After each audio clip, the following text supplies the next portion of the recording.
name is Bhupesh Sawant. I lead HR for DHL e-commerce.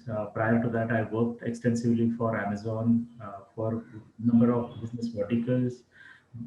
Been with HR for last 20 years plus, and just thought to get back to the school and learn different uh, technology, as you rightly said, the math and behavioral science to apply at the workplace. Though a lot of team member work for me to drive this, but sometimes it becomes difficult when you don't know the fundamentals. So that's a larger objective to join this particular course.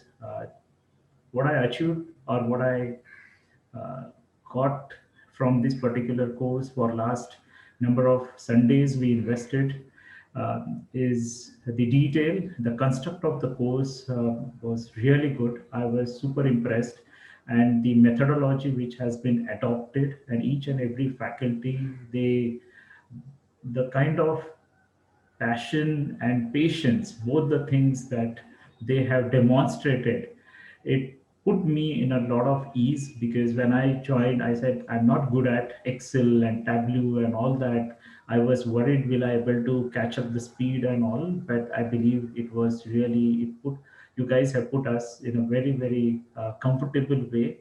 I'm sure whatever my team, and now I will also start doing a lot of analytics. To be very honest, I was not sure, I was not knowing the difference between analysis and analytics. I used to use very loosely, and when my team used to reply, I was completely confused what it is, and a lot of time I never able to conclude what I mean. But this course had given me a clear construct, clear approach, and fundamentals are now clear. So big thanks to the entire Ripple and the team who were part of this entire program. It's a peer learning was also really good. So really good. I would say worth investing time, and I would recommend to my team and in my HR network also, this is the place where you want to go and learn when you want to clear your fundamentals and build on your strength. Yeah. Thank you so much, Wilson, and convey my same regards to Abhishek and Animesh as well.